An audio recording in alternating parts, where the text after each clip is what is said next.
ఏం చేసేవాడివి? కర 'ధనుష్' అన్న ఇంకా 'పోర్తోజులు' లాంటి మైండ్ బెండింగ్ మూవీ తీసిన డైరెక్టర్ 'విఘ్నేష్ రాజా' కాంబోలో వచ్చింది ఈ మూవీ. మరి మూవీ ఎలాగ అనిపించింది చూసేద్దాం. కథలోకెళ్తే 1991 రామనాథపురం బ్యాక్ డ్రాప్‌లో నడుస్తుంది మామ. మన హీరో కరస్వామి గట్టిగా ఫిక్స్ అయిపోయి బ్యాంకులు కొట్టే దొంగ అనమాట.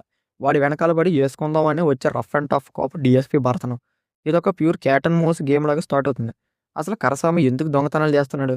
వాడి ఫ్లాష్ బ్యాక్‌లో ఉన్న ఫార్మర్ లోడ్ ఇష్యూస్ ఏంటి? ఆ ఎమోషనల్ బ్యాగేజ్‌ని ఎలాగ మోసాడు అనేది కథ.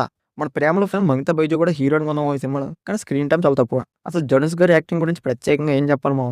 ఒక్కో సీన్‌లో అన్న యాక్టింగ్ చూస్తే కళ్ళు చెమ్మగిల్లాల్సిందే. ఫుల్ యాక్షన్ మూడ్ నుంచి ఏడుపొచ్చే సీన్‌లోకి మైక్రో సెకండ్‌లో ట్రాన్సిషన్ అయిపోతాడు. పిచ్చెక్కించాడంతే.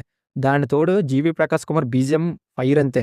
దీనికి గట్టిగా ప్రాణం పోసాడు. 'తేని ఈశ్వర్' గారి విజువల్స్ కూడా 1991 విలేజ్ బ్యాక్ డ్రాప్‌ని గట్టిగా తెచ్చాయి. కరుణాస్ ఇంకా కేఎస్ రవికుమార్ వాళ్ళ క్యారెక్టర్‌కి న్యాయం చేశారని చెప్పాలి.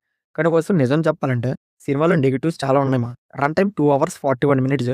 అసలు 'విఘ్నేష్ రాజా' 'పోర్తోజుల్లో' చూపించిన పేస్ ఎక్కడుంది మామ? ఇందులో లాగే కొంచెం ఎక్కువ అనిపించింది. డైరెక్టర్ దగ్గర క్లారిటీ లేదు. ఇదొక స్లిక్ హిస్టరీ థ్రిల్లర్ లాగా తీద్దామా? లేక ఏడిపించే కిసాన్ మెలో డ్రామా తీద్దామా అని కన్‌ఫ్యూజ్ అయ్యాడు. First half 10 minutes bank robbery చూసి సీట్ ఎడ్జ్‌కొచ్చేస్తాం. కట్ చేస్తే వెంటనే సెంటిమెంట్ డోసులు, ఏడుపు పెడబొబ్బులు. ఇంటర్వల్ బ్లాక్ గట్టిగా పేలింది గానీ సెకండ్ హాఫ్ అంతా ఎప్పుడైపోతుందిరా బాబు అని సాగదీత ఎక్కువ ఉంటుంది. విలన్ క్యారెక్టర్‌ని ఇంకా గట్టిగా వాడుకోవాల్సింది. రొటీన్ కాప్ గానే అయిపోయాడు. విలన్ ఎవరో కూడా సరిగ్గా రిజిస్టర్ అవ్వడు. నా వరకైతే ఈ సినిమా ఒక్కసారి చూడొచ్చు మామ. 'ధనుష్' అన్న 'వన్ మన్ షో' యాక్టింగ్ కోసం, 'జీవి ప్రకాష్' మ్యూజిక్ కోసం, ఇంకా ఇంటర్వల్ బ్లాక్ కోసం ఒక్కసారి వెళ్ళొచ్చు సినిమాకి. కానీ over mass action thriller expect చేసేలాకంటే సెంటిమెంట్ సీన్స్ దగ్గర గట్టిగా దెబ్బైపోతారు. అయితే ఈ సినిమా మీద మీ ఒపీనియన్ ఉంటే కామెంట్ చేయండి మామ. ఇంకా ఇలాంటి ఓవర్ మాస్ రివ్యూస్ కోసం మన సినీ కట్ తెలుగుని తీసుకోవడం మర్చిపోకుండా ఉంటాం.